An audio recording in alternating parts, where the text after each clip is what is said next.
Урматтуу ага эжекелер, мүмкүн болсо звуктарды өчүрүп алсаңыздар, кийинки отурумда суроо жооп болгондо жандырабыз. Себеби бири-бирибизге тоскоолдук жаратпасак жакшы болот. Рахмат. Чоң рахмат Акынбек. Саламатсыздарбы дагы бир жолу, урматтуу кесиптештер, замандаштар. Бүгүнкү вебинарда биз сиздер менен буга чейин айтылгандай, канткенде мыкты мугалим боло алам деген теманын алкагында сүйлөшөлү. Анда ошол боюнча алгачкы ойлорду айтсак, учурда абал кандай, анан эмне үчүн мындай тема тандалды деген. Анткени азыр бүгүнкү күндө заман мындай болуп атса, эмне үчүн башка теманы тандалып атат, санарип окутуу эмес деген суроонун болушу бул объективдүү да. Абал учурда абдан оор, чынында эле карантин абалы. Бул эң негизгиси биздин турмушубузда болгон эмес. Буга чейин мындайды биз башыбыздан өткөргөн эмеспиз. Бул биринчи жолу болуп атат. Экинчиден, баарын эле оор болууда. Кайсы бир категориядагы адамдарга эмес. Бул биринчи кезекте балдарга, анткени балдар абдан активдүү, кыймылдуу, анан бир жерге отура албайт эле да. Азыр болсо баары камалып калды. Ошол эле учурда ата энелерге деле абдан оор болуп аткан кези. Анан мугалимдерге дагы, педагогдорго баарыбызга оор болуп атат. Анткени жаңы шартта иштөөгө туура келип калды. Ал эле эмес, жалпы эле коомчулукка оор болуп атат деп айтсак болот. Анткени аба ырайынын ар кандай болуп атышы, кардын жаап атышы, тез жамгырдын болуп атышы дагы сөзсүз түрдө биздин көңүлүбүзгө өзүнүн таасирин тийгизет да. Анан ошондой учурда эмне кылуу керек деген. Туш тараптан эле баягы кыйынчылык кысып келатат. Ошону биз кантип ушундай абалда эмне кылышыбыз керек деген суроо. Эң эле негизгиси биз ушундай абалдан чыгышыбыз керек. Бул аксиома сыяктуу, бирок кантип деген маселе турат да. Ушул абалдан кантип чыгабыз? Биринчиси күтүш керек. Убакыт өтсө дегени. Экинчиси кайсы бир деңгээлде аракеттенишибиз керек. Мына ушундай дагы бүгүнкү күндө адамдар бар. Эптеп эле күн өтсө, мына 30-на жетсек деген менен жашап аткандар бар да. Убакыт өткөрүү менен гана, эптеп гана, жөн гана күтүү менен. Ошол учурда экинчи бир топ бул бир нерсе менен алектенип атат. Аракет кылып өзүнүн дагы айланасындагылардын, башкалардын маанайын көтөргөнгө мындай жан талпас кылып атканы, аракет кылып атканы, башкалар менен баарлашып атканы, кыймылдуу, бакубат жашоо образына умтулуп атканы. Эң негизгиси алдына ошондой оор мезгилде дагы максат коюп аткан адамдарыбыз дагы бүгүнкү күндө бир топ көп. Биз мындай бир карап көрөлү, урматтуу кесиптештер, могу биринчи катарда ушул көрсөтүчтөр, мен азыр айткан нерселер, иштер аткарылып атабы, жокпу, экинчиси максат коюлдубу, жокпу, психология абалыбыз кантип атат, өсүү кантип атат дегенде, мына биринчи вариантты карап көрсөңүздөр, бул биз жөн гана күтүүдө. Мында иштер аткарылган жок. Ал улам жыйылып калып атат. Эгер 30-нан кийин деле биз ошол иштерди аткарууга туура келет. Ал бир жакка качып кетпейт, ал иштер чогулуп кала берет да. Максат коюу боюнча карап көрсөңүздөр, бул жерде бир гана максат бар. Өтө жөнөкөй, 30-на чейин күтүш керек, эптеп убакыт өткөрүш керек деген. Психологиялык абал ушундай учурда сөзсүз түрдө булар мамилелер бузулат. Ата эне менен баланын ортосундагы, жубайлардын ортосундагы, деги эле бир үй бүлөдө жашап аткандардын башкалардын ортосунда дагы мамиле бузулушу толугу менен мүмкүн. Андай учурда адам көбүнчө деградацияга кетет, конфликттин негизинде депрессияга кетип калышы мүмкүн да. Бул учурда өсүү, өзгөрүү болбойт. Экинчи жолун карап көрсөк, эгерде биз бир нерсе менен алектенип, бир алдыбызга максат коюп аткан болсок, анда биздин койгон иштерибиз дагы аткарылып атат. Анткени биз убакытты текке кетирбей аны аткарып атабыз. Ошол эле учурда узак мөөнөттүү максат бар. Бу жерде кыска мөөнөттүү дагы, ошол карантинден өтүү дагы, ошол учурда андан башка дагы узак мөөнөттүү максат бар. Бул көп учурда жагымдуу жагдайды пайда кылат. Эң негизгиси адамда кайсы бир деңгээлде ушул күндөрдө, ушул убакытта өсүү мүмкүнчүлүгү болот да. Эми эки сөзгө мен көңүлүңүздөрдү бурайын деп атам. Мындай айтылган сөз бар. Кайсы гана кризис болбосун, бул жаңы мүмкүнчүлүктөр. Кандай гана кризис болсо дагы дейт, бул жаңы мүмкүнчүлүктөрдү ачып берет деген сөз. Жаңы мүмкүнчүлүктөр жаралат деген сөз. Экинчиси, пессимист ар бир мүмкүнчүлүктөн кыйынчылыкты көрөт дейт. Пессимист дайыма эле бир кыйынчылыкты көрүп турат экен да. Оптимист ар бир кыйынчылыктан мүмкүнчүлүктү көрөт. Ушул сөз мына кандай гана абал болбосун, жакшы турмушта деле пессимист сөзсүз кыйынчылык деле көрөт да. Оптимист бүгүнкү күндө учурда дагы bir алдыда жаңы мүмкүнчүлүктөр ачылгандыгын көрө алат экен. Бул Англиянын бир мезгилдеги Сталин менен замандаш болуп калган премьер-министри Уинстон Черчиллдин сөзү. Бул сөздөрү дүйнөгө таркап кеткен эң мыкты ойчул адамдардын бири. Анан эми максатка келе турган болсок, биз азыр алдыбызга максат коелу десек, эгерде ушул экинчи вариант менен кетели десек, анда бизде эки максат болуш керек. Сөзсүз түрдө кыска мөөнөттүү максат. Бул ошол карантин убагынан чыгуу кезинде эмнелер жасашыбыз керек деген. Экинчиси узак мөөнөттүү максат коюшубуз керек деген. Бул ушул учурда биз кандай максаттарды коюшубуз мүмкүн? Мына карантинден чыгабыз, андан башка да ушул күндөрдү бекер өткөрбөй бир жакшы алдыга максат койсок деген. Мен ошолордун бирин айтат элем. Биз канткенде бул келечекте биз мугалимдик биз ушул карантин менен бүтпөйт, биз өмүр бою мугалим болобуз. Ошол педагог болгубуз келет. Ошону биз ушул учурда мүмкүнчүлүк болуп калган кезде, жанагы Черчилль айткандай, ар бир кыйынчылыкта мүмкүнчүлүк бар. Ушул кезде биз мугалимдик кесиптик чеберчилигибизди өркүндөтүп алганга дагы шарт болууда да. Кааласаңыздар башка дагы максаттарды койсоңуздар болот. Ал максаттар менен сиздер менен өзүнчө сүйлөшсөк болот да. Эми жана жогоруда айткандай, абалдан татыктуу чыгуу үчүн бүгүнкү күндө эң жакшы жолу сөзсүз адам бир нерсе менен аракеттениш керек да, бир иштерди аткарыш керек. Ал бүгүнкү күндө бизде IT технологияларды үйрөнүшүбүз керек биринчи кезекте. Мен үчүн бул IT технологияга теманы койгон жокмун. Анткени IT технология боюнча азыр ушул кезде абдан көп сайттар иштеп атат, каналдар иштеп атат, платформалар иштеп атат. Өзүбүздүн эле мугалимдер топторду түзүп алып туруп бардык жагынан үйрөтүп атат да. Анан андай нерсени интернеттен да аябай көп тапсак болот. YouTube'дан бүгүнкү күндө министрлик дагы бир топ инструкцияларды иштеп коюп койду да. Ошондуктан баягы көпчүлүк кайра кайталай бербестен мен башка теманы алууну, башка максатты коюуну туура деп эсептедим да. Эми бүгүнкү күндө эң чоң биздин багытыбыздын бири бул баарлашуу, бири-бирибиз менен сүйлөшүү деген. Ал аркылуу маанайыбызды көтөрүп, бир жагымдуу жагдай жаратсак деген. Мен ушул жерде баарлашууга өзгөчө көңүл бөлүп кетет элем. Адам сүйлөп атканда дайыма анын жан дүйнөсү тазарып турат да. Оюндагы айрыкча аны көңүлүн өйүп турган нерсени, бир кыжаалат кылып турган нерсени, аны кыйнап турган нерселерди бирөөгө айтып алса, адам дайыма жеңилдеп калат. Муну баарыбыз эле өзүбүздүн тажрыйбабыздан билебиз. Айрыкча мына аял кишилер бири менен сүйлөшкөндө өздөрү айтат: "Сага сырымды төгүп, бир топ өзүмдү жакшы сезип калбадымбы, бир топ жеңилдеп калбадымбы" дейт да. Анткени баарлашуунун күчү ошондо. Качан адам чын дилинен мындай жөн эле эптеп эле сүйлөшүп коюу эмес, чын дилинен ушул эмоциясы менен баарлаша турган болсо, ал адам сөзсүз түрдө бир топ жеңилдеп калат да. Ушуну мен сиздерге сунуш кылат элем. Анан сөзсүз түрдө кыймылдуу, бакубат жашоо образын сунуш кылат элем. Аны кыймыл дагы көп нерсени билдирет. Анткени жанакы балдарыбыз депрессияга кирип кеткенде, деги эле чоң адамдар депрессияга кирип кеткенде, бул такыр кыймылдабай калат да. Кыймыл өтө аз болуп калат.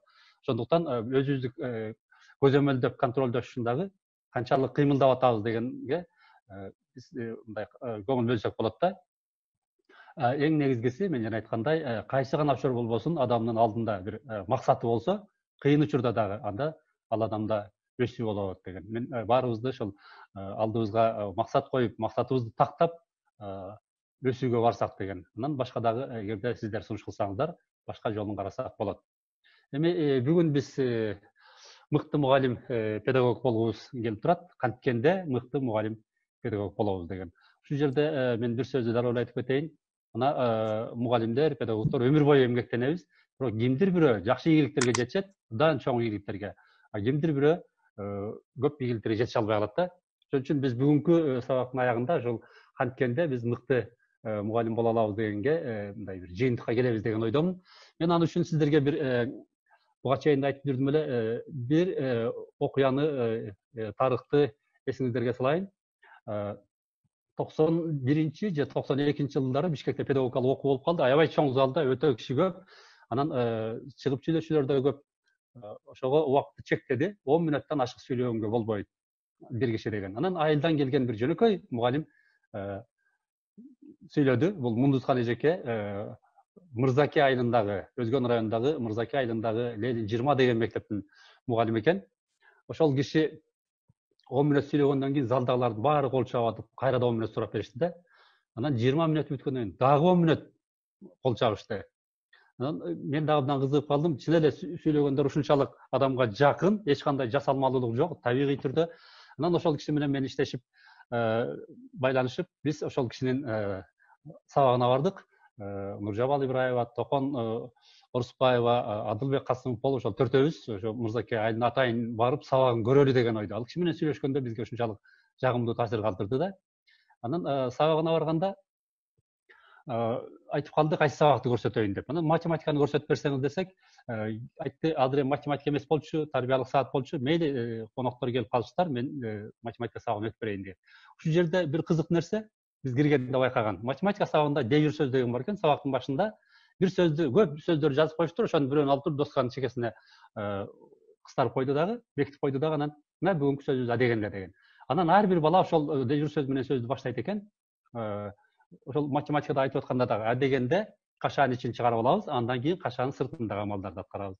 Же адегенде көбөйтүү, бөлүүнү аткарабыз, андан кийин кошуу, кемитүүнү аткарабыз деген. Мен бул жерде байкаган нерсе кадимки кыргыз тил сабагынын милдети ишке ашып атты да. Анткени адегенде деген сөз менен баштаган бала сүйлөмдү толук түзүүгө аргасыз болот экен да.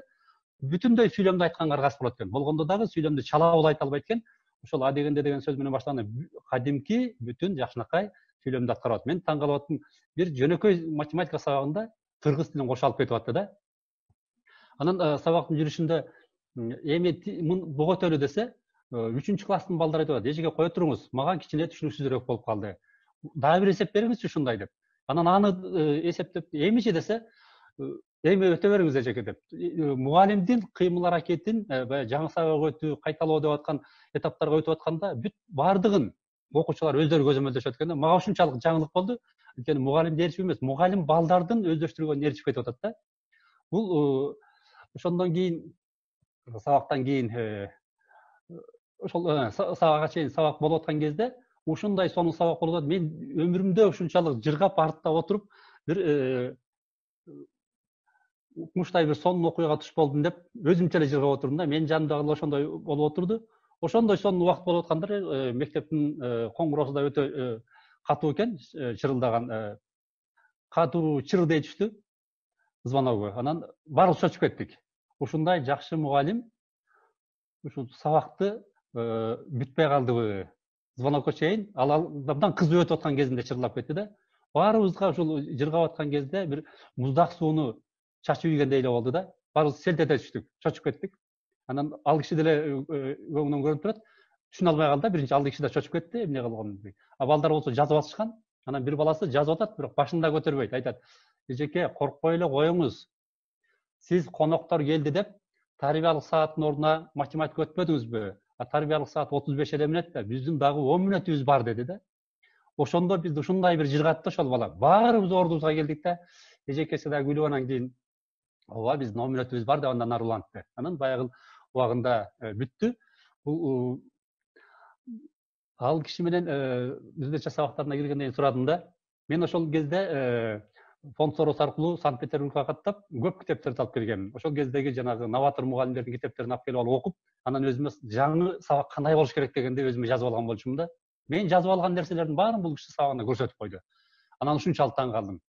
Бүткөндөн кийин ал кишиден сурадым. Мен ушул китептерди араң таптым эле. Бул Бишкекте жок китептер эле.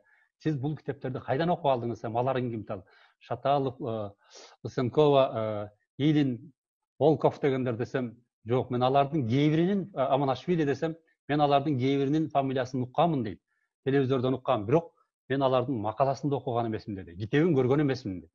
Анан кантип сиз аларды көрбөсөңүз, сабагыңызда алардын айткандарын, башка мугалимдерде жок нерселерди айтып атасыз, мен аны биле албайм деди. Мен аны билбейт экенмин, алар жөнүндө менин түшүнүгүм жок деди. Анан классыңызда жетишпеген окуучу барбы деп сурадым да. Десем, айтты, жок, менин классымда жетишпеген окуучу жок деп. Анан аябай таң калып калдым. Кантип эле? Же мени алдап атабы?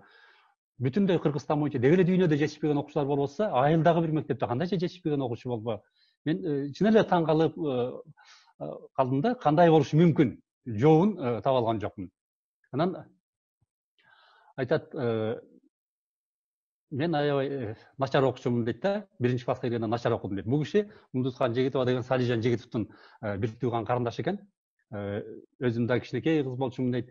Анан ошол кездеримди эстеп дейт. Анан кайра талкуулап жүрдүк ал киши менен. Эмне себептен ушундай болуп калды? Кантип сиз ушул ийгиликтерди жаратып атасыз? Кантип тигилерди билбей туруп алардын айтканын колдонуп атасыз дегенде, мен кайра сурап мындай жообун алганга аракет кылып аттым да. Анан ошондо ал киши бир күнү айтты. Мен Алмаз сени кайра сурап атканга түшүнгөндөй болдум окшойт дейт. Кантип десем ошондо айтты. Мына мен абдан начар окуучумун дейт. Салижан акем түшүндүрөт дейт. Бир таякты коюп, анан дагы бир таякты жанына коюп сындырып коюп, мына эмне болду? Кы болду. Эшекти мингенде эмне дейбиз? Кы дейбиз деп. Аябай жакшы түшүнөм дейт. Сопсонун түшүнөм дейт. Бирок мектепке келгенде эле гана Мундускан турчу дегенде эле башыма чагылган тийгендей болуп, башым бош болот түшөт дагы дейт. Өзүм коруп кетем дейт. Анан баягы эшек деле жок, кы деле жок, таяк деле жок дейт. Эчтекесинде жок болуп калат дейт. Анан эжекебиз урушуп отургузуп коет дейт. Отургандан кийин бир топ отургандан эсиме түшөт дейт. Мынтип айтпады эле деп. Бирок мен айтайын десем, анда балдар мугалим башка жака кетип калган дейт да, алдыга кетип калган дейт. Ошентип жүрүп мектепте начар бүттүм дейт, начар окуучу болдум дейт. Анан Салижан агамдын аракети менен ошол жемпетке өттүм дейт да. Бирок мугалимдер урушат дейт. Сен ушу Салижандын кантип бир тууганы болуп атасың? Болбойсуң сен. Сени багып алса керек, таап алса керек. Салижанга бир да мүнөзүң окшобойт деп. Анан ыйлайм дейт. Бирок эчтеке кыла албайм. Сабактан калбайм дейт. Сабакка дайыма барчумун дейт да. Анан бир күнү 4-курста отурганда дейт. Айдарбекова деген мугалим бар экен дейт, келип аппак кийинип алыптыр дейт. Мен түшүнбөйм дейт. Сабакта отура берем, бирок кишинин айтканын түшүнбөйм дейт да. Анан ал киши андай басып лекция окуп атат дейт. Менин көзүмө көлдөгү ак куу элестеди дейт. Андай кетип атканда эчтеке түшүнбөйм дейт, бирок ак куу сүзүп баратат, көлдө сүзүп баратат. Мына буяка бурулду ак куу, эми ак куу буяка кетип атат, ал жактан буяка бурулду деп эле өзүмчө жыргап отурсам эле кулагым ачылып кетти дейт да. Уга баштадым дейт. Уксам, баягыдай мен түшүнгөн сөздөр дейт. Ошол күндөн баштап мен дайыма ошол бирөө сүйлөсө түшүнүп калдым дейт да. Бүтүп атканда ушул 4-5 менен бүттүм дейт. Мугалимдер дагы абдан таң калып калышты дейт да. Мен ушул жерге кийинирээк дагы келем. Жанагы психологиялык жагымдуу жагдай эмне экендиги ушул жерден мисалдан көрсө болот да.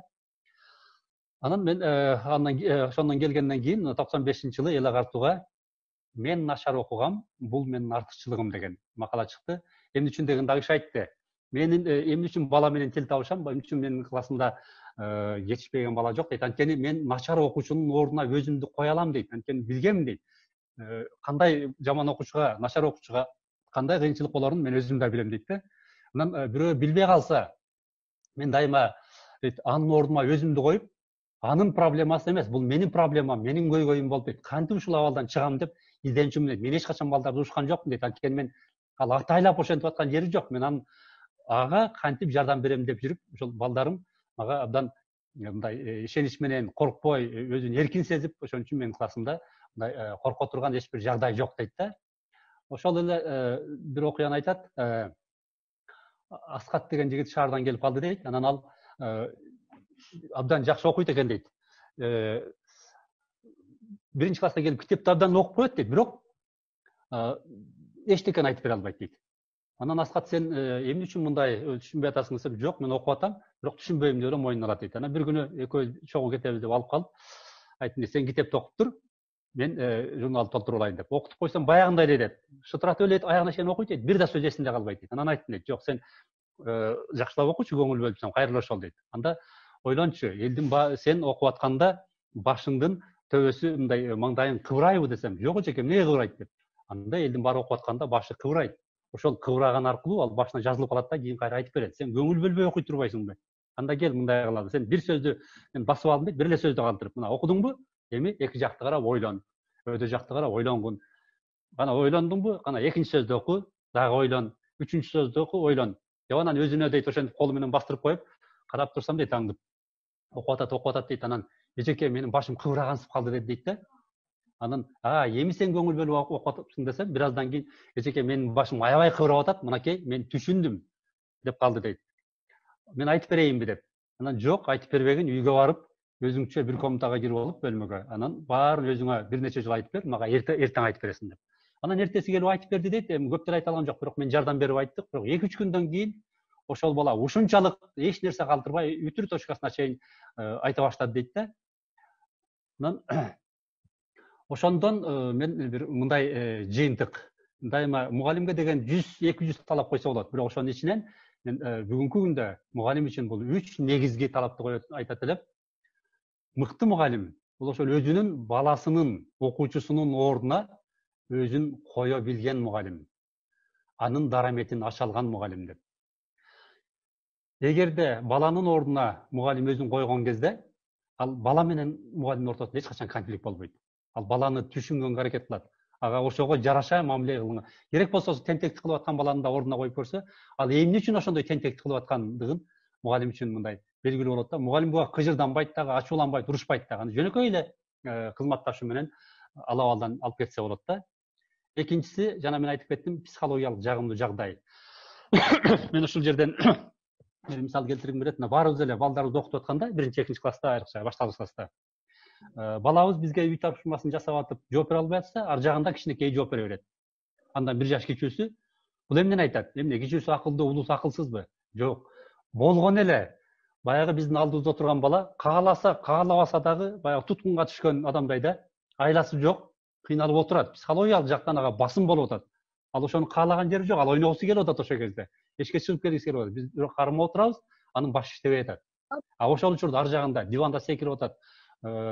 Тиги холодильник ачып алып бир нерсе жеп атат, эчке чыгып келип атат, ойноп атат. Ал эркин жүрөт, анын башы иштеп атат. Ал суроолорду угат дагы, суроолорго жооп берип кое берет. Ошон үчүн айтат элек, качан гана өзүн эркин сезген адам, мындай психологиялык жактан жагымдуу жагдайдагы адам бир нерсени аткара алат, анын башы иштейт деген сөз да. Жанагы Мундусхан эжекенин деле жана Айдарбекованы сабагында кулагым ачылып кетти дегени, бул киши өзүн ишендирип алып, өмүр бою жана жаман деген сөздү мойнуна илип алып, ошо боюнча түнт жүргөн да, кыйналып жүргөн, дайыма басым менен жүргөн. Ал ошол кезде унутуп калды да, айланада эмне болуп атканын унутуп калды, көлдү элестетти, аккууну элестетти. Ошону менен жыргап отуруп, баягы организм өзүн кое берди да, чыңалып, тыршып турган организм кое берди. Ошол кое берген кезде психологиялык жагымдуу жагдайдан анын кулагы уга баштады. Ошондон ары ал өзүн жакшы сезе баштады да. Азыр деле мисалы үчүн бир өтө бир сыйлаган кишинин ишине үстүнө киргенде, же бир чоңдордун үстүнө киргенде деле кээде адамдар айтар сөзүн таппай калат да. Эмне үчүн? Психологиялык жагынан ага басым болуп турат. Качан адам өзүн эркин сезсе, анын мүмкүнчүлүктөрү ачылат. Мен айтат элем, ошол окуучуларыбыз дагы өзүн эркин сезиш керек. Ошондой болсо, бул биз үчүн абдан жакшы.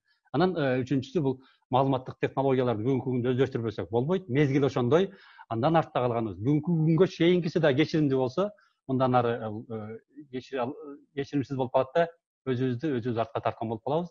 Сөзсүз түрдө буну үйрөнүшүбүз керек. Ушул 3 негизги маселени эске алсак, калганынын баары ушунун айланасында топтоло берет. Калган биздин талаптарыбыз, биз мугалимге 200 талап койсок дагы, ушул 3 негизги нерсе эң башкы нерсе деп айтат элем да. Анан сөзүмдү жыйынтыктап атып, менин бир слайдка сиздердин көңүлүңүздөрдү бөлгүм келет. Баарыбыз жаңылангыбыз келет, баарыбыз өзгөргүбүз келет. Дүйнө ошондой, өмүр бою адам өзгөрүп турат. Бул өзгөрүү деген жакшы жагын өзгөрүү, бул дайыма өсүү деген сөз да. Ушул жагынан көңүл бурсаңыздар, мына 4 швед психолог Клайс Янсендин өзгөрүүнүн 4 бөлмөсү деп атап койгон. Мына 4 сөз, 4 бөлмө. Бир нерсеге көңүл бөлсөңүздөр, карасаңыздар, стрелкалардын баары бир гана тарапка, экинчи тарапка кеткен жери жок. Агай, кечиресиз, эмеңиз слайд экранга чыккан жок. Чыкпай калдыбы? Азыр эмебиз убактыбыз негизи 8 мүнөттөн кийин бүтөт. Мүмкүн болсо экинчи отурумда слайдты көрсөтсөңүз кандай болот? Слайдты ачтым эле мен, аны өзүнчө да көрсөтүп көрөйүнчү анда. Мен анда мейли экинчи отурумда көрсөтөйүн. Макул. Ошол өзүнчө эле жалгыз эле коюп көрөм да. Жалгыз өзүнү коюп ошо түшүндүрүп. Азыр 8 мүнөт убактыбыз калды. Андан кийин 8де кайра экинчи отурумду баштайбыз буюрса. Макул, рахмат. Мен негизинен айтайын дегенде айта турган сөздөрүмдү бүттүм. Сурооңуздар болсо берсеңиздер болот. Биз жанакы 3 нерсеге көңүл бөлсөк, анда биз өзүбүздү келечекте мыкты мугалим деп эсептесек болот, жана мыкты мугалим боло алабыз. Бул биринчиси, кайра дагы айта кетейин, бул баланын ордуна өзүн кое билүү. Экинчиси жагымдуу жагдай, үчүнчүсү маалыматтык технологияларды. Анан мен бир нерсеге көңүлүңүздөрдү булайын. Жанакы бирөөнүн ордуна өзүн кое билүү деген, муну мен көп учурда эксперимент кылып жүрөбүз. Мисалы, мугалим менен табыштуу деле айтабыз. Бири-бириңердин ордуңарга өзүңөрдү коюп көргүлөчү деп. Ошол учурда дайыма конфликт жоголот. Бирөөсү менен аялы дагы, эгер бирөөнүн ордуна экинчиси өзүн кое алса, ал жерде конфликт болбойт. качан канчылык болот? Өзүнүн гана кызыкчылыгын ойлоп, экинчи жактын кызыкчылыгын ойлобой калганда сөзсүз түрдө карама-каршылык болот, канчылык алып келет. Бул жеке эле мугалим үчүн эмес, деги эле турмуштагы ушундай принцип. Эгерде көчөдөгү киши менен дагы сүйлөшүп калганда, эгер ошондой бир сизде калыптанып калса сапат, анын ордуна өзүңүздү кое билсеңиз, анда сөзсүз сиз аны менен тил табыша аласыз дегенди айтар элем. Акынбек, мен бүгүнкү бүттү, айта турганымды суроо жооп кылабызбы же мен Рахмат, уланта агай. берейинби? Уланта берсеңиз болот. Агай, негизи бул жерде жасалмалуулук жок, жөнөкөй тил менен өтө түшүнүктүү айтканыңызга рахмат дейт Чолпон Тунибекова эжекебизден. Айтып коеюн, абдан түшүнүктүү баяндама болуп жатат. Алмаз агай рахмат, Жаннат Каденова эжекебизден. Агайга албан ийгилик, чоң рахмат Акынбек дейт. Абдан сонун мазмундуу, түшүнүктүү, чоң рахмат агай. Гүлназ Анарбаева эжекебизден жакшы пикири бар. Нурбек Жоошбаев агайыбыздан абдан түшүнүктүү, жатык тил менен түшүндүрүп бердиңиз агай. Чоң рахмат Жоошбаев Нурбек Таш көмүрдөн дейт. Дагы 6 мүнөт убактыбыз бар агай. 6 мүнөт убактыбыз бар. Мен өткөндөгү мен ушул теманы тандаганыма дагы кайсы бир деңгээлде өткөндө Дүйшөндүн жакшы сөздүн кудурети боюнча айткан вебинары мага таасир этти да. Дайыма ошол жанагындай жагымдуу жагдай бири-бирибизге болгон бул биздин аракетибизди бир нече эселентип көтөрүп кетет да. Кайсы жерде уруш талаш болсо, мындай бир бири-бирибизди жаман көргөн учур болсо, бул коллективдин ичинде деле кээде болуп калат. Коллективдин ичинде кээде бир эки киши ошондой абалда болуп калат дагы. Бул ошол жерде иштеп аткан адамдардын баарына мындай таасирин тийгизет да. Мен айтат элем, эгерде биз бири-бирибиздин ордубузга кое алсак, анда мындай болмок эмес. Мен бир эки мисал келтиргим келип атат. Мындан 3 жыл мурда мен 2 январда эле Кадам жайга барып, мугалимдерге тренинг өттүк да, башталыш класстын мугалимдерин 9 күн окуттук катарынан. Ошол кеткенден кийин мага ошолор мен окуткан мугалимдер өзүнүн аттарын жазып, телефондорун жазып анан жөнөтүп жибериштир да. Анан дагы бир кат жазып жибериптир. Ошол жанакы мен анда жанакы завуч менен мугалимдин ортосундагы жанагы бири-биринин ордуна кое билгенди мисал келтирип, эксперимент кылып көрсөңөр деп эле. Көп учурда кээ мугалимдер айтат, завуч мага асылып алды депчи. Анан завуч эмне сүйлөсө эле ал ошого асылып аткандай көрүнө берет да. Кээде завуч ойлойт, мен ушуга канча айтсам дагы жасабайт, атайлап жасабай атат дегенде ой болуп калат да. Анан ошол нерсени айтканда, кана бири-бириңердин ордуңарга коюп көргүлөчү дегенде, өзүңөрчө эле айтпай эле коюп көргүлө десек, айтып атышат, ошол чын эле завучтун ал иши да, ал мага айтпай кое албайт да деген түшүнгөндөн кийин дейт, мен завучка таарынбай калдым дейт да. Бул өзүнүн ишин кылып атат. Мен демек мен аткарышым керек. Мен өзүмө көңүл бөлүп калдым дейт. Ошол учурда кээ бир завучтар айтат, мен дейт кээ бир мугалимдерди ошол сиздин сабагыңыздан кийин дейт, анын ордуна коюп көрдүм дейт. Деп ойлонуп калдым дейт. Чын эле ал аракет кылып атат, мына мага көп эле алып келип атат. Бирок менин оюмдагыдай эмес. Демек анын колунан келбей атат. Мен эгер мыкты болсом, мен кыйын болсом, андага жардам беришим керек турбайбы деген ойду ошолор өткөндөр жазды да. Анан мага жанагы 17-жылы өткөндө баары кат жөнөтүп туруп, мына мен аны дайыма сумкама салып көтөрүп жүрөм. Ушул жерде жагымдуу жагдай деген нерсе, ыраазычылыгын билгизип, анан мынтип жазып атат да, фамилиясын жазып, мен мынандаймын, агай, бул мен да деп жазып атат да. Мен эми аны эстей албайм. 30 кишинин ичинен болгондо дагы мен 9 күнүн ичинде 3 группага алмак сабак берип калдым да. Ал бир 90га жакын киши болуп калды. Бирок ошол баягы мен Айсулуумун да деп жазып атат да. Бул эмнени билдирет? Же болбосо дагы бирөөсү жазып атат, Гавхар дейт, мен сиздин фанатыңызмын деп жазып атат да. Муну мен баягы мындай мактаныш түрүндө эмес, мен айтайын дегеним, мына ушундай нерселер бизге дагы зор күч берет да. Демек мен бир бекер эле сабак өткөн эмес турбаймынбы? Кээ бир адамдардын жүрөгүндө ошол менин сабагымдан бир жакшылыктын үрөнү калган турбайбы деген нерсе бизге дагы күч берет. Ошол эле учурда жана аларга дагы демек мен ушундай жакшы сабакка катыштым деп калса, алардын ичинде дагы мындай жакшылык сезими, мындай бири-бирибизди колдогонго, анан деги эле ишибизди алга жылдыранга чоң бир таяныч күч болот да. Мен жанакы Дүйшөндүн өткөндө сабагын, вебинарын угуп отуруп, Ошонун баары менин башыма эсиме түштү да, мындай бир көз алдыман кайрадан да өткөрдүм. Анан ушул сабакты сиздер менен кайрада өтүүнү мындай кошумчасы менен кошумчалап туруп өтүүнү туура көрдүм. Эми бул баарыбызга ошол мугалимдикке келгенден кийин бир эле максат болот. Сөзсүз түрдө мыкты мугалим болсом деген максат. Ошол вебинарга катышкандарга деги эле жалпы адамдарга ошол жакшы мугалим болууну, жакшы педагог болууну каалап кетет элем. Болгону ошол биринчиден аракет керек, экинчиден ошол канткенде жакшы мугалим болом, деги эле жакшы адам болом дегендин мындай көрө билиш керек, жолун билиш керек да. Орустардын жакшы философу бар, педагог Каптерев деген. Ошол кишинин айткан сөзү бар. Не тот умен, который знает много, а тот, который знает главного деген. Ал деген сөз көп билген киши эмес дейт. Бул турмушта эң негизгисин билген киши абдан акылдуу дейт. Баардык иште эң негизги бар. Ошону билип алган киши сөзсүз түрдө ал абалдан чыгат, ал мыкты болот дегеним. Мугалимдер андай экинчи бөлүгүн баштасак, мен айтайын дегеним, биз ар дайым жана адам өсүп туруш керек деп атпайбызбы? Ошол жерде бул мунун бир 4 бөлмөнү айтып атат да, Клайс Янсен деген. Бул адам жаңылануу деген бир бөлмө, канааттангандык деген бир бөлмө, четке кагуу, дүрбөлөңчүү деген. Мунун негизги идеясы эле мында да, адам жөн эле отуруп эми бир өзгөрүп коеюнчу, бир жаңыланып коеюнчу, өсүп коеюнчу десе, бул болбойт экен. Андайга жол жок экен да. Адам качан жаңыланат дейт. Биринчиден, ал буга чейинки иштеп келген ишинин бир топ кемчиликтери өзгөрүш керек экен да. Бул мага болбойт, могул ишин туура эмес кылып атам деп, өзүнүн жасап аткан ишин, кээ бир принциптерин четке кагыш керек дейт.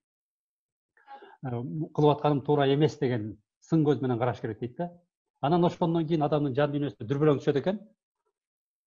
Андай жерде буга чейин жасап келген ишим туура эмес болсо, анда эмне кылышым керек деген. Анан ошол жолун издеп китептерден окуш мүмкүн экен, тренингтерге катышыш мүмкүн экен, же бирөөлөрдөн консультация алып, аңгемелешип, маектешиш мүмкүн экен. Ошол аркылуу адам жаңыланат дейт да. Негизги идеясы, эгер биз жаңыланабыз десек, анда жөн эле отуруп баары сонун, менин ишим ушундай сонун болуп атат. Жок, мен кичине өсүп коеюн деген болбойт экен. Эгерде бир сапаттуу түрдө, мазмундуу түрдө жаңылангыбыз келсе, анда өзүбүздүн жасап аткан ишибизди жакшылап анализ кылып, ошонун көп жерин четке кагып, жаңы жолдорду издеп, анан жаңы жолго чыгышыбыз керек экен да.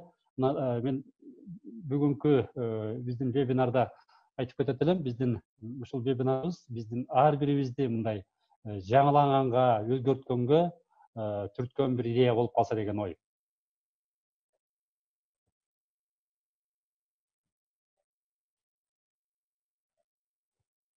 Алло, Акынбек? Угуп атабыз агай.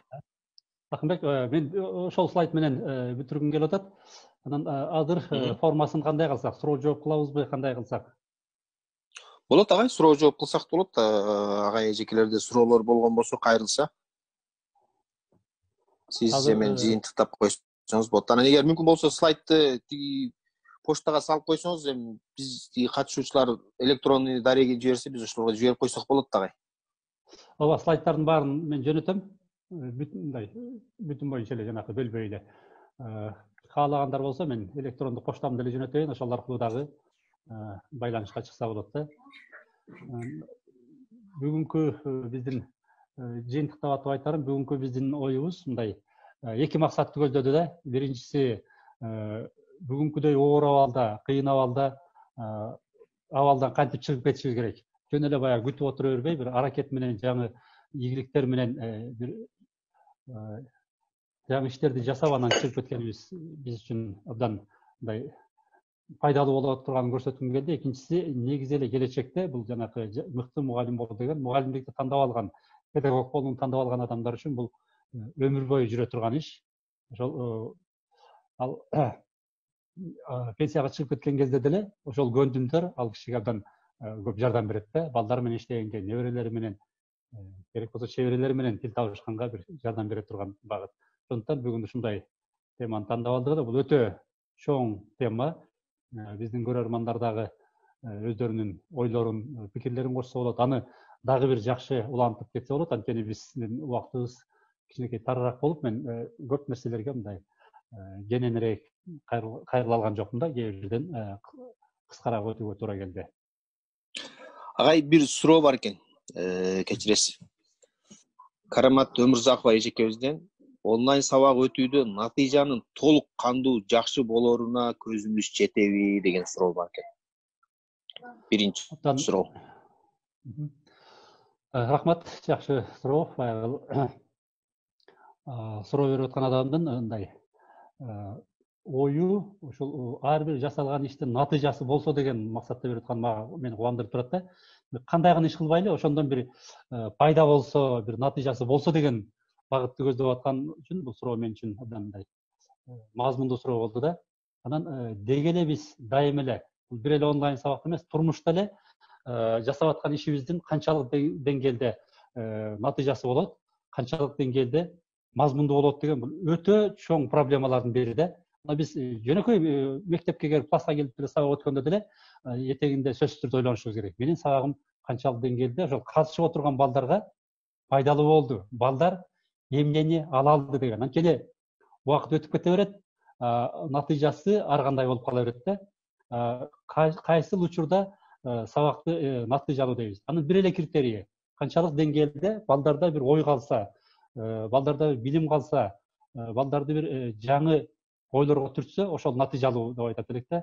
Эми мен эки нерсени айткым келип атат. Бирөө Илимдин сөзү, бирөөсү азыркы суроого карата. Илим деген новатор мугалим болгон да, адабиятчы болгон. Ошол кишинин бир мындай айтканы бар да. Адабияттын өзгөчөлүгү ушунда дейт. Адабиятта эң мыкты суроо кайсы суроо деп өзү сурайт да. Кандай суроону силер мыкты дейсиңер деп. Анан жоопторду алып этегинде айтат. Адабиятта эң жакшы суроо дейт. Бул жооп берилбеген суроо дейт. Жооп айтылбаган суроо дейт да. Анан эмне үчүн десе айтып атат. Мына балдардын психологиясын карап көрсөңөр дейт. Балдар бир нерсени издейт дейт. Изденип барып анан мугалимден же бир улуу кишиден сурайт дейт. Ушул кандай болот деген. Анан ага жооп берип койсо, ушундай болот турбайбы деп анын мээсинин иштегени активдүүлүгүн ылдыйлайт дейт да. Ал андан ары ойлонбой калат дейт. Жообун алды да дейт. Андан ары ойлонуштун зарылчылыгы жок дейт. Ага жооп бербей койсо дейт, айрыкча адабиятта. Сен өзүң жолун издеп көр. Ал күнү түн ойлойт дейт да. Ойноп атканда да ойлойт, жолдо баратканда да ойлойт, сабак учурунда да ойлошу мүмкүн дейт. Ал өсүш үчүн ага ушунчалык чоң таасир этет дейт да. Ошон үчүн мен жанагы азыркы суроого ушундай жооп берет элем. Онлайн сабактын натыйжасы кайдан болот? Онлайн сабактын натыйжасын биз көрбөй, биз бияктан туруп текшере албайбыз. Өтүп аткан киши ар биrini баягы кайрадан байланышка чыга да албайт да. Бул мындай физикалык жактан деле мүмкүн эмес. Бирок мен айтат элем, эгерде биздин айтып аткан ойлор, сиздерге айтып аткан ойлор кимдир бирөөгө ошол таасир этип калса, бул онлайндан кеткенден кийин дагы тамак жасап атып, же бир башка иш кылып атып, же баласы менен иштеп аткан кезде, ушул биз айтып аткан сөздөрдүн айрымдары эсине түшсө, ошол принципти карманса, мисалы баланын ордуна кой дегенде, анда биз ошонун натыйжасына жетти деп айтсак болот да. Анан ал азыркы мен айтып аткан нерселер дароо эле натыйжасын бербеши да мүмкүн. Кээде адам бир топ бир айдан кийин, 10 күндөн кийин, керек болсо бир жылдан кийин дагы ушундай сөз айтылды эле, ушул көрсө туура экен деген болсо, анда ал натыйжасына жетти деп айтса болот да. Жанагы Черчиллдин сөзүн деле келтирдим. Ал сөздү канча киши укту, канча жолу колдонду, канча адамдар ошондон чечим чыгарды, ошону сабак катары алды да. Дайыма жанагы ошол Черчиллдин бир айтып койгон сөзүнүн турмушта жүздөгөн жылдар бою эле баягы натыйжасы берип келаткандыгын көрсөтүкчү да. Эгерде ошондой биздин өтүп аткан сабактарыбыз кимдир бирөөгө таасир этсе, анда натыйжасы болот деп ойлойт элек. Рахмат агай. Бир суроо. Мисалы азыр ушул эмеден карантин убагынан пайдаланып көпчүлүгү электрондук ушул онлайн сабак эмесине өтүп атпайбы? Университетте болсун, мектепте болсун. Бул кийинчерээк коомго кандай пайдасын тийгизет? Балким онлайн түрдө мектептерди ачып, ошол нерсе менен адамдар алектенип кетпейби деген суроо бар да. Бул кандай болду сиздин көз карашыңыз? Онлайн мектептер дүйнөдө аябай өнүккөн. Азыр виртуалдык мектептер деген түшүнүк бар да. Мисалы үчүн дүйнөнүн ар жериндеги отурган балдар классташ болуп калышкан. Мисалы Америкада бир мектепти ачат, виртуалдык класс деп туруп, атайын бир багытта ачат. Ал жерге ошол онлайн аркылуу ошол класска мүчө болуп жазылган балдар болот, ошол эле курактагы балдар. Австралиядан жазылышы мүмкүн, ошол эле Союздук республикалардан жазылышы мүмкүн, Европадан жазылышы мүмкүн. Алар баары бир класста. Алар белгилүү бир расписание менен ошол чогулуп, талкуулап, программа менен кете беришет да. Бирок алар өзү ар жерде отурушат. Бир класстын окуучулары. Керек болсо кийин ошол документте берет да. Бул эмнени берет? Бул деген жанакы дүйнө ушул жака абдан мындай жылып кеткендигин көрсөтүп атат да. Бул алдыга кеткендигин көрсөтөт. Анан экинчиден Финляндияны аябай айтабыз, билим берүү боюнча алдыда. Финляндияда информатика сабагы жок. Биз азыр информатика сабагын мурда 7 класстан өтчүбүз, азыр 5 класстан өтүп калдык да. Биз улам ылдыйлатып атабыз деп айтабыз. Сингапурда 1 класстан баштап өтөт. Финляндияда вообще информатика сабагын өтпөйт. Анткени биз бүгүнкү күндө адамдар телефонду кадимгидей эле колдонобуз, эч кыйынчылыгы жок. Телефонго окутуштун зарылчылыгы жок бүгүн. Алар телефон менен жөн эле иштейбиз да. Керек болуп калса биз өзүбүз үйрөнүп алабыз жекече эле. Ошол сыяктуу информатикадан алар абдан, IT технологиядан абдан элдин баары алдыга кеткен. Кимге эмне керек болсо жекече ошол сайттар аркылуу берип алат да. Айтар элем, ушул онлайн окутуунун бул келечеги абдан кенен. Мындан бир нече жыл мурда мен бир Google'да иштеген бир жигиттин интервьюсун окудум да, бир 7-8 жыл болуп калды го. Өзү Испанияда чоңойгон жигит экен, жөнөкөй эле мектепти бүткөн. Анан ошол Америкада барып туруп, эң чоң IT технологиянын мекенине барып, ошол жерде иштейт экен да. Кандайча ошол жака иштеп калдым десе айтат. Өзүм ошого кызыгып, жөнөкөй эле мектептен бүткөнмүн. Анан окуп жүргөн, окууну бүткөнмүн дейт. Окууну бүткөндөн кийин ошол резюмемди берип, окууга өтүп калдым дейт да. Анан кантип иштейсиңер десе айтат, канча саат иштейсиң десе айтат. Мен бизде андай маселе жок дейт. Мага тапшырма гана берилет дейт. Ушул тапшырманы биз бир чоң проектин алабыз дейт. 3 айда бүтүрүш керек, 2 айда бүтүрүш керек деп алса, аны мен качан иштейм, түн иштеймби, 6-күн иштеймби, же болбосо кайсы учурда иштейм, мен жумушка атайын келбейм дейт. Каалаган жагымда жүрсөм болот, бирок мен ошол берилген тапшырманы убагында бүтүшүм керек. Эгер эрте бүтсөм дейт, ошол мага тиешелүү акчаны ошол жарым убагында бүтүп койсом, ошол акчаны берет дейт да. Каерде иштеген маанилүү эмес. Биз азыр дүйнөнүн улуң бурчтарында иштей беребиз дейт. Анан Кыргызстанда деле азыр IT технология, IT академия деген 2 академия бар. Бирөө коомдук, бирөө мамлекеттик. Алар деле ушул Кыргызстандан туруп алып эле дүйнөнүн улуң бурчтарына түрдүү программалар жазып беришет. Алардын акчасы, жаңылбасам, былтыркы жылы $1 миллиард айланды да, ошого чыкты. Кыргызстандан туруп алып бүт дүйнө менен иштешет. Ошон үчүн IT технологиянын ушундай онлайн сабактардын келечеги абдан чоң. Эгерде биз англис тилин жакшы билген болсок, мисалы дүйнөнүн каалаган мамлекети менен, каалаган бурчу менен конференцияны өткөрсөк болот, талкууларды өткөрсөк болот эле да. Азыр бүгүнкү күндө биз кыргыз тилинде, Кыргызстан боюнча, кааласак орус тилинде, мурунку союздук республикалардын алкагында, анан Европада деле орус тилин жакшы билгендер бар, Америкада, Кытайда бар. Алар менен байланышка чыксак болот. Келечеги бул иштин абдан кенен, чоң. Рахмат агай. Чолпон Тыныбекова эжекебизден суроосу бар экен. Алмаз агай, кайсы убакытта китеп окуганга жетишесиз? Сыр болбосо 1 айда канча китеп окуганга жетишесиз деген суроосу бар экен агай. Мен ушул маселе, китеп окуу деген маселеге аябай кийинки кезде көп көңүл бөлүп калдым да. Адам эгерде баягы адамдык абирин, адамгерчилигин кармагысы келсе, сөзсүз түрдө китеп окуш керек. Башка жолу жок да, башка жолун айта албайбыз. Мен Союз учурунда элдер көп китеп окучу да, ошондо айтчумун, мындай адамдар менен сүйлөшүп атканда байкачумун, кимдин китеп окубай калганын. Анан кээде тамашалап калчумун, сен жалаңына гезит окуп калган турбайсыңбы десең, күлүшчү, сен кайдан билдиң деп. Анткени китеп окубай, гезит окуп калган кишинин сүйлөө деңгээли деле анан ой жүгүртүүсүндө билинип калат. Китеп окуган кишиники дайыма ой жүгүртүүсү тереңирээк болот да. Анан бүгүнкү күндө бул китеп окуу өзгөчө мааниге ээ болду да. Эмне үчүн дегенде, көпчүлүк адамдар китеп окуудан кичине алаксып калды, алыстап кетти да. Анан көп жанакы сайттарда көп отуруп калып атабыз да, социалдык тармактарда отуруп калабыз. Мен учурдан пайдаланып айтып кетем, социалдык тармактарды колдонуш керек. Заңсыз жашай албайбыз. Бүгүнкү күндө андай социалдык тармактарсыз жашоону өткөрүү теги эле мүмкүн эмес. Бирок биз чектешибиз керек. аны үчүн эмне кылсак болот? Бир күндө канча жолу ошол Facebook'a киргенин суткасына адам эгер ошону карап туруп эле караса, канча убакыт кетти. Эгер ошонун ордуна китеп окуса, бул өтө чоң жылыш болмок да. Мен китепти колумдан келишинче көп окуганга аракет кылам. Анан кийинки кезде бир жаман адат таап алдым. Китепти мурда кичине эле сызып окучумун. Азыр бетин аябай сызып, маркер менен сызып, жээктерине жазып өзүмдү мындай бир жаман кылып жасалам да. Анткени ошол баракты ачканда эле мен эмне жөнүндө ойлондум эле. Ушул жерде окуп атканда кандай ойлор келди эле. Мен баарым ошол эсиме түшөт да.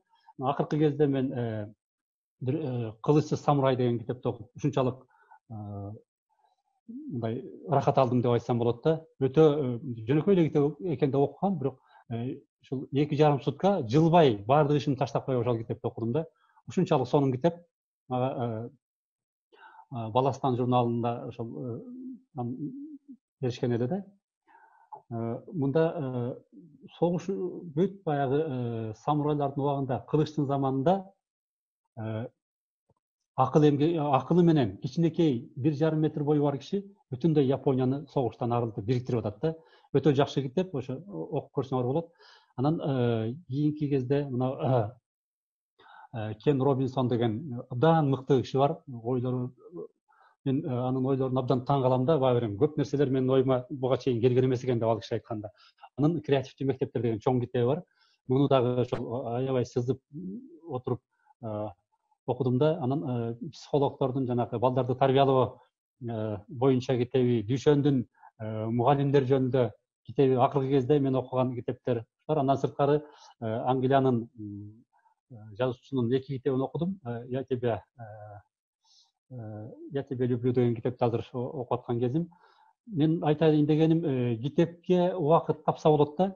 Китепти көбүрөөк окуганга мен чакырып кетем баарыңыздарды. Анткени китеп көп нерсени өзү эле чечет. Анан европалыктардын айтканы бар да, телевизор көргөн баланы китеп окуган бала башкарат дейт деген сөз бар.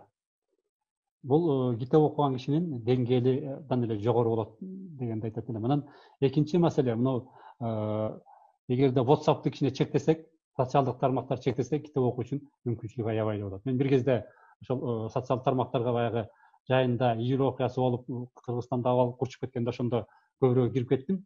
Анткени абдан мындай тревожный болуп калды да, акыбал кандай болуп кетет, эмне болуп кетет деп социалдык тармактарда түз алып берип атышты.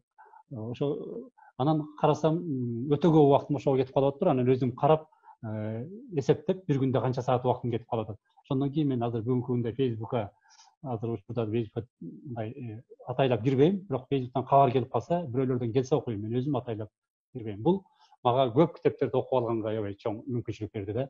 Мен да сиздерди баарыңыздарды ошол социалдык тармактарды эсепке алып, бир күндө канча саат убакыт коротот экенбиз. Анан ошонун ордуна жакшы көркөм китептерди окусак болот. Мына мен азыр Ырыспайдын 6 томдугун, Ырыспай деген сонун 6 томдук чыккан, окуп алып, ушунчалык баягы Ырыспай Абдыкадыров жөнүндө сонун жазылган жерлери бар. Эле жыргап окусаң болот да. Анан акыркы кезде Айтматовдун чыгармаларынын жыйнактарын чыгарып атат. Дагы мен кыргызчасын ошону кайрадан да бир сыйра окуп чыктым. Айтматовду окуган сайын бир жаңы нерселер келе берет да. Анан китеп окуган бул нервти да чыңдайт, нерв да бекем болот, адамдын кулк мүнөзү да өзгөрөт. Деги эле турмушка, жашоого болгон көз карашы өзгөрөт да, мүнөзү да өзгөрүп калат. Баарыңыздарды мен китеп окууга чакырып кетет элем. Буга эгер кызыккан киши өз түрдүү убакыт табат. Рахмат агай. Рахмат агай, өтө мазмундуу вебинар өтүп жатат. Дагы өтсөңүз жакшы болот эле. Гүлнара Кубанычбековна деген эжекебизден экен. Адамды өзүңүзгө тартып жеткиликтүү жөнөкөй тилде бол дейт. Гүлнара эжекебиздин немеси. Ошол дагы өтсөңүз болот эле дейт. Балким немеңиз, убактыңыз кандай? Балким дагы уюштурсакпы? Ушул жөнүндө да кыскача бир эметип кетсеңиз жакшы болот эле. Макул, кийинкилеринде дагы карап көрсөк болот. Эгерде көпчүлүк учурда жана айтылбадыбы, биринчи суроо берилбедиби, натыйжасы кандай деп болот деп ойлойсуз деген маселе. Ошон үчүн биздин вебинарлардын көбүрөөк натыйжалуу болушу үчүн сиздерден бир ошол кайсы багытта, эмне багытта иштесек болот деген ойлорду айтсаңыздар, ошого жараша жасасак болот эле да. Мен бир окуя эсиме түшүп атат да, ошол менин турмушумдагы нерсе. Мен мектепке эрте эле мугалим болуп калдым. Өзүм баягы эртерээк мектепке 6 жашыман барып алган болчумун. Анан 4 жылда Ош азыркы Ош мамлекеттик университети, ал кезде Ош мамлекеттик педагогикалык институту болчу, ошону бүтүп 20 жашымда мектепте мугалим болуп калдым. Бул 83-жылы Алайкуда, Карабал районунда. Анан айылга баргандан кийин бизге өтө алыска айыл, кышында жол жабылып калат. Чоң класстарды берип койду да эле. 8-9, 10 класс, анда 11 класс жок болчу. Анан окуучулар менен мен баягы студент кезде биз чет элдин адабиятын көп окуган элек да, чыгыш адабиятын, Европа адабиятын дегенде. Мен ошол көбүрөөк ошолор жөнүндө айтып берчүмүн балдарга. Деги программадагы материалдарды бир аз кыскартып тездетип өтүп эле балдар канча кызыксыз экенин байкадым да. Анткени бирөөлөрдүн өмүр баянын көп өтүп калат да. Адабият сабагында өмүр баянды көп өтө берет. Антпей эле мен аларды кыскартып эле убакыт алып калып ошол башка чыгармалардан айтып берчүмүн. Анан Айтматовдун ошол кезде повесттери Ала тоо журналына катар чыга баштады да, биринин артынан бири чыгат. Анан биз Ала тоого мен жазылган болчумун, мага келет, мен өзүм окуп алып, анан балдар менен ошол Айтматовдун чыгармаларын өтчүбүз. Адабияттын сабактарын 2 саатты бириктирип эле 1 саатта эле бүтүп койчубуз дагы, 2-нчи саатта Айтматовдун жаңы чыгармасы жөнүндө сөз кылчубуз да. Анан балдарга ушул аябай абдан кызыктуу болду. Кээде түштөн кийин дагы, сабагы бүткөндөн кийин да келишип, дагы 1 саат кошумча сабак өтүп кетишчү да. Кээде жанагы 5 мүнөттүк тынууга да чыкпай коюшчу. Жок агай, ушуну 5 мүнөттү сиз пайдаланыңыз, кийинки сабак келе берсин, биз чыкпайбыз танабизге деп койчу да. Ошондо мен ойлоп жүрдүм, балдар менен аябай мындай жакшы тил табышып, жашыра турган эч нерсе жок. Кээде ошол чоң класстын балдары, кыздары келип ичиндеги сырларын менен бөлүшчү да. Мен эч кимге айтпай турганымды билишчү, анан менден кеңеш сурашчу. Ушунда кандай болот деген учурларда. Мен өзүмдү ошондо балдар менен жакын болгон үчүн жакшы сезип жүрдүм. Мен өзүм жакшы мугалим болдум окшойт деген ойдо жүрдүм да. Жакшы, анткени балдар тарабынан дагы абдан мындай урмат сый менен мамиле кылып атса, анан менин сабагым ошол 5 мүнөттүк тынууга да чыкпай койсо, мен өзүмдү бир жакшы ийгиликке жетишкендей эле сезип жүрдүм. Бирок кийин 87-жылы мен районодо иштеп, анан кийин Бишкекке келип калдым. Ал кезде илим изилдөө, педагог илим изилдөө институту. Ал кезде мен башталгыч класстарда иштеп калдым да. Ошол кезде мындай илимди тереңдетип окугандан кийин мен өзүмдүн мурдагы ишимдеги кемчилдигимди көрдүм да. Эмнеден кемчилдик болду? Мен көрсө өтө деле жакшы мугалим болгон эмес экенмин мектепте. Дайыма сурашат, эмне үчүн андай деп ойлойсуз деп. Мен өзүмдүн окуучуларым да сурап калат. Жок, сиз жакшы агай болчусуз, жакшы мугалим болчусуз, эмне үчүн антип ойлойсуз деген. Мен азыркы бүгүнкү көз карашым менен, жанагы адам булагы өсүп туруш керек деген. Бүгүнкү менин көз карашым боюнча жакшы сабак качан сенин окуучуларың көбүрөөк сүйлөгөндө, окуучулар тартынбай, оюн айтып, өздөрүнүн оюн айтып талкууга түшсө, мына ошол сабак жакшы сабак да. Бирок ал кезде алардын колунда Айтматовдун китеби жок болчу, повесттери жок болчу. Аны мен өзүм окучумун. Анан ошондой акыбалда болчу да. Мен эмне үчүн муну айтып атам? Баарыңыздарды чакырып кетет элем. Ушуну кайтарым байланышты көбүрөөк кылсак, анан сиздерден келген ойлорду, пикирлерди эске алуу менен ушундай кийинки лекцияларды уюштурсак, эгер уюштурсак, андан сырткары бир Акынбек мындай бир талкуу формасында дагы өткөргөнүбүз жакшы болот да. Кээ бирде кайсы бир теманы алып туруп, бир киши эмес, бир 5 киши, 6 киши ошол боюнча оюн айтса, анан бир жыйынтыкка келсек, бир теманын алкагында ошол 40 мүнөттүн ичинде бул дагы өзүнүн бир топ натыйжалуу болмок да. Айтып кетет элем, ушул көбүрөөк сиздер тараптан маалымат келсе, анан көп учурда кээде адамдар таарынат деп мындай кемчилдик жакты, сынды кээде айтпай койгон учур болот. Жок, сынды айта берсеңиздер болот. Аны сынды кабыл ала албаган киши эч качан өсө албайт, өнүгө албайт да. Сынга дагы мындай анализ менен кабыл алышыбыз керек. Туура эле кабыл алабыз. Эгерде жакшы жагы болсо, аны сөзсүз алышыбыз керек. Анткени адамга өзүнүн кемчилдиги көп учурда көрүнбөйт. Башка кишиге бул дароо эле көрүнүп турат да. Эгер сын пикириңер болсо дагы, мен баарын туура көрөм, эч тартынбай кабыл алып айта берсеңиздер болот. Акынбек? Рахмат агай. Карамат Өмүрзаков эжекебиз Караколдон вебинар абдан маңыздуу. Карантин маалында чөлдө суусуз калган адамдын суусун кандыргандай эле болду. Чоң рахмат деген каалоосу бар экен агай. Урматтуу агай эжекелер, эгер суроолоруңуздар болсо агайга берсеңиздер болот. Акынбек, мен бир азыркы тилектен улам бир ойду айткым келип атат да. Мындан 4 жыл болуп калды, азыр 4-нчы жылга кетип атат. Көлдө бир тренинг болду. Ал жерде бүтүндөй Кыргызстан боюнча жанакы бирге окуйбуз деген долбоордун тренерлери чогулду да. Анан биз ошолорду окутуп атканбыз бир жумалык. Аягында жыйынтыктап атканда менин тренингим болду. Ошол жерде бир нерсени мен сурандым да. Азыркыга чейин мен бүт тренерлерден ушуну талап кылып келатам, суранып да келатам. Көп жерлерге барганда, айрыкча мугалимдер, педагогдор мындай ачык сабактарга киргенде, бирөөнүн сабактарына киргенде кээде өтө көп сын айтылып кетет да. Анан кээ бир адамдар мындай башында жакшы эле болду деп кичине айтып келет дагы, анан сынды аябай көп көңүл бөлөт да. Өтө көп айтат. Мунусу андай болду, тигиндей болду дегенди көп айтылып калат да. Биз кийинки кезде ошол тренерлерге дагы менен иштешкен тренерлер да билет. Биз мындай талаптарды коебуз да. Албетте сын болуш керек. Бирок биринчи кезекте ошол сабактын жакшы жагын көрө билгиле деп талап кылабыз. Анализ берип атканда канчалык жакшы жагын көп көрө билсеңер, бул ошол кирген адамдын деңгээлин көрсөтөт. Канчалык мыкты деңгээлде болсо, ал сабактын жакшы жагын ошончолук көп көрө билет. Деңгээли төмөнүрөөк болсо, ал сабактын жакшы жагын көрө албайт. Мыкты адамдар гана мыкты сабакты көрө билет да. Ошон үчүн көбүрөөк ошол ар бир иш чарадан бири-бирибиздин сабагыбызга келгенде дагы көбүрөөк жана жакшы жагына басым жасасак. Анан экинчи, кемчиликтер бардык адамда болот. Ансыз болбойт. Бирок ошол кемчилдикти айтуунун башка формасы бар да. Мисалы үчүн аны суроо түрүндө эле берип койсо болот. Айталы, бир мугалим бир эле баланы кайра сурай берсе, байкабай калып, ошону менен иштеп калып, калгандарына көңүл бөлбөй калса, муну ошону кемчилик катары көрсөтүп, сен ушундай кылдың деп, аны баса белдеп отурбай эле суроо берип койсо болот. Сиз жанакы бир балага өтө көп көңүл бөлүп калдыңыз, эмне үчүн? Же атайладыңызбы? Же бир башка максат мененби дегенде. Экөөнүн айырмасы аябай чоң да. Анткени мугалим ошол учурда ойлонуп туруп, эгерде кемчилик кетирип алса, ал өзү мойнуна алат. Мен ошону чын эле ошого көп көңүл бөлүп, убактымды кетирип алдым. Ооба, туура айтып атасыз. Мен ооба ошондой кылган экенмин. Деген менен жанагы бирөө көрсөтүп, сиз ушул убакта монча мүнөттү бир эле балага кетирип койдуңуз дегенин экөөнүн айырмасы аябай чоң.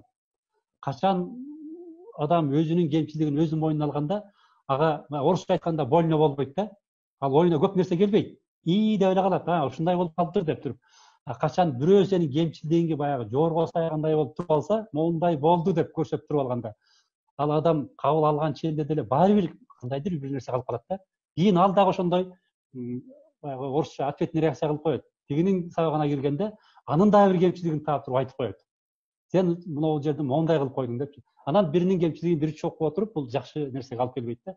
Эгерде тескерисинче жанагындай суроо менен берсе, же болбосо такыр болбосо өзүнүн сунушу катарында айтса болот. Мен сабагыңыз абдан жакшы болду, моундай жакшы жактар болду, мунусу мага аябай жакты, могул жеринде мен мындан кийин колдоном, сонун бир ыкманы колдондуңуз деп.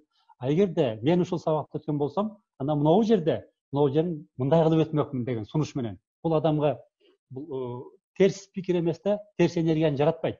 Ал тескерисинче ойлонуп калат. Эгер ушундай өтсө, анда эмне болот эле деген. Бул жерде адамдардын ортосундагы биринчиден мамилеге мындай терс таасирин тийгизбейт деп айтат элем. Экинчиден, бул жанагындай андан нары ойлонгонго, андан нары изденгенге жакшы шарт түзөт да. Үчүнчүдөн, жанагындай бири-бирине одоно түрдө эмес, суроо менен, сунуш менен, мындай чындап дитинен сунуштарды айтканда, булар келечекте кызматташып калуу мүмкүнчүлүгү аябай чоң болот да. Кызматташуу деген бул дайыма өсүүнүн бир формасы. Эгер эки мугалим кызматташып калса, бул өтө чоң мындай утушка алып келет эле. Бирок биз анча көңүл бөлбөй келатабыз. Мисалы, мектепте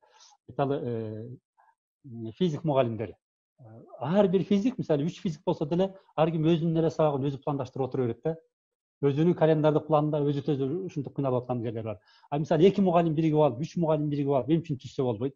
Эгер параллель сабактарды берсе, эмне үчүн экөө биргелешип алып, ошол сабактын иштелмесин иштеп чыкса болбойт? 2 киши иштеп чыккан иштелме сөзсүз түрдө сапаттык жагынан алда канча бир киши иштеп чыккандан жогору болот. Ошондой эле тематикалык планда ошондой кылса болот да. Сабактарды да биринин сабагына бири кирип, бири-бирине жардам берсе, аларды мындай адис каттар өскөнүнө чоң таасир этет эле деп ойлойм. Рахмат агай. 9 мүнөт убактыбыз калыптыр. Агай, рахмат убактыңызды бөлүп ушул Режей агайларыбызга өзүңүздүн жакшы ой пикириңизди сунуштагыңыз үчүн терең ыраазычылык билдиребиз. Албетте бул биз үчүн жакшы бир сизден ала турган жакшы ойлоруңузду, пикирлериңизди алдык. Бул максатыбыз эми ушуну ишке ашырсак, сөзсүз түрдө ийгиликке жетишебиз деген ойдомун. Агай, дагы бир жолу сизге терең ыраазычылык. Анда сиз сөзүңүз менен жыйынтыксаңыз болот. Мында бир суроо келген окшойт, агай, кечиресиз. Алмаз агай өз ара сабакка катышканда мотивация берип, позитивдүү ой пикир айтууга кошуламын дейт Нурзада Эргешева эжекебизден экен. Агай, сөз сизде. Рахмат агай, дагы бир жолу. Сиз жыйынтыктап койсоңуз болот. Мен Акынбек, мен бир сунуш киргизим келип атат да, биздин вебинаргачы. Мындан кийинкисинде жанакы вебинарда суроолорун жазып атышпайбы? Ушуну эгер мүмкүнчүлүк болуп калса, эми убакыт тарыраак болуш керек, бирок экрандан чыгып аткан болсо, колун көтөрүп, мисалы үчүн колун көтөрсө, ошонун микрофонун кошуп туруп, мындай жазгандан дагы өзү эле айтып, жандуу түрдө айтыпчы. Анан бир пикирин кошо кетсе, бир-эки пикирди кийинкилерин ошондой кылып атайын убакыт калтырып койсок жакшы болобу деген ой болуп атат да. Макул агай. Болот, буюрса. Эми тиги айта албай калат да, жазып атканда толук эле агайдын сунушу менен кайра жазбай эле айтайын деп атам. Саламатсызбы, Алмазбек агай? Саламатсызбы. Сиздерге терең ыраазычылык билдирем. Абдан жакшы вебинар болду, бүгүнкү таасирдүү болду. Биз эсте кала турган абдан көп нерселерди, маани бербей турган чоң нерселерди бизге айтып өттүңүз. Сизге ыраазычылык билдиребиз. Анан жогоруда өзүңүз айтып өттүңүз, дискуссия түрүндө вебинарларды уюштурсак деген. Бул сунушуңуз абдан жакты. Ошол дискуссия түрүндө вебинар уюштурсак дагы абдан натыйжалуулугу болот деген ойдомун.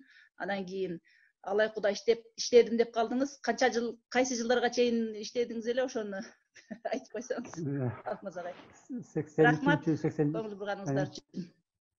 Сизге да чоң рахмат. Мен 83-жылы окууну бүтүп барып, 87-жылы 4 жыл иштедим. Бул Кангоргон айылында 22-парсел деген мектеп болчу ал кезде. Ошол азыркы Осмон Акун Ибраимов, Абут Ибраимов ошол айылдан, ошол кишилердин айылы. Мен өзүм Көк Арт айылы, меники андан бир айыл жогору. Алайкын акыркы айылы биздин Көк Арт айылы. Биз Кожогелди Култегин болуп барыбыз, бир айылданбыз. Азыр экөө бир алайкы айыл өкмөттө. Мен Кызылжарданмын, агай карындашыңыз. Мен Кызылжарда окугам. Кызылжарда 3 жыл окугам. Атам мектептин директору болуп, 75-жылдан 78-жылга чейин. Сизди жана сиздин үй бүлөңүздү аябай жакшы таанып сыйлайбыз. Аябай эң урматтаган үй бүлөнүн баласысыз. Рахмат. Рахмат агай. Силерге да чоң ийгилик каалайм. Акынбек, мен бир эки маселе боюнча айткым келип атат. Тиги кийинки вебинарларда бир жана эрте жаштан өнүктүрүү дегенде дагы бир сөз кылсак жакшы болот. Айрыкча мына бакча иштеп аткандарга дагы чоң таасир этет деп, мен бул багытта мындай материалдар айта турган маселе аябай орчундуу анан көп да. Экинчи маселеси жанагы психологиялык жагымдуу жагдай дегенде, мына акыркы кезде жанагы суицид, балдардын өмүрүн өзү кыйып атканына барып атканы. Ошол багытта дагы канткенде биз балдарды ошондой кадамга барбай калат, калтырсак болот да, алып калсак болот деген маселе. Эгерде кызыкчылык болсо, эгер элдерден ошого болсо, мындай бир суроо болсо, анда келечекте ошол эки маселеге дагы көңүл бөлсөк деп айтат элем. Макул агай, аябай сонун болот. Эгер мүмкүн болсо, биз кийинки семинарыбыз Асылбек Жодонбеков агай менен, андан кийин кайра сиздин ошол жанагы теманы коюп улантсак болот экен буюрса. Анан мындай кылсак да болотбу деген ой болуп атат да. Акынбек, биз бир топ темаларды жазып коюп турупчу, анан WhatsApp'tan үйрөтүп туруп мындай добуш берип, анан же болбосо өздөрү дагы катышуучулар дагы темаларын өздөрү жаккан, каалаган темасын жазып туруп, анан мындай көпчүлүк добуш берип туруп ошондой тандап кетсек да болот да. Андай кылсак болот, эгер Тура агай, эгер мүмкүн болсо, урматтуу агай эжекелер, ошол азыркы сиздерге кандай муктаждык болгон темалар, кандай темаларга талап болгон болсо, биздин Facebook баракчабызга жазып калтырып койсоңуздар, биз ошолордун үстүнөн агайлар менен кеңешип туруп, ар бирине жооп берип, ар бир теманын үстүндө иштегенге аракет кылдырабыз буюрса. Анан бул жерден бир суроону айтып. Акынбек, ушул жолу жакшы болмок да, анткени биз аларга керектүү нерсени даярдап бермекпиз да. Биз билген нерсени эмес, аларга эмне керек болсо ошону даярдап, ошону берсек, бул таасирдүүрөөк болмок, анан натыйжалуураак болмок да. Туура айтасыз агай. Бир суруш болуп атат бул жактан эжекелерибизден, Гүлмира деген. Негизи азыр акыркы вебинарлардын көпчүлүгү эле билим берүү тармагына айланып атпайбы? Мектеп, университет. Мүмкүн болсо кийинки семинарыңызды бала бакчалардан баштасак деген сунушту киргизип атат. Себеби азыр өзүңүз деле көрүп атсаңыз керек, бүт эле онлайн немелер, билим берүү тармагында мектеп, университет болуп калды. Бала бакчаларда деле негизи бул дагы өтө керектүү болгон үчүн ушул нерсени сизге сунуштап атышат. Ошону баштап берсеңиз кийинки жумадан буйруса дейт. Бул ошол мен жанагы сунуш кылган эрте жаштан өнүктүрүү деп эдимби теманы. Ошол бул бала бакчага чейинкисин да кошо камтыйт да. Бул төрөлгөндөн баштап ошол мектепке чейинки куракты камтыйт эле. Бул боюнча абдан жакшы болот эгерде. Бул өтө маанилүү учур да. Ошого кантип көңүл бөлүш керек деген маселени койсок болот. Мен үчүн да бул тема абдан кызыктуу. Болду ага, анда буйруса сиз менен дагы байланыштырып, кайсы сиздин убактыңызга карап туруп, бир күндү белгилеп уюштурабыз. Рахмат агай. Биздин убактыбыз 3 мүнөт убактыбыз калыптыр. Агай, дагы бир жолу сизге ыраазычылык, сөз сизде. Акынбек, ошол вебинарды уюштурган үчүн сага чоң ыраазычылык билдирет элем.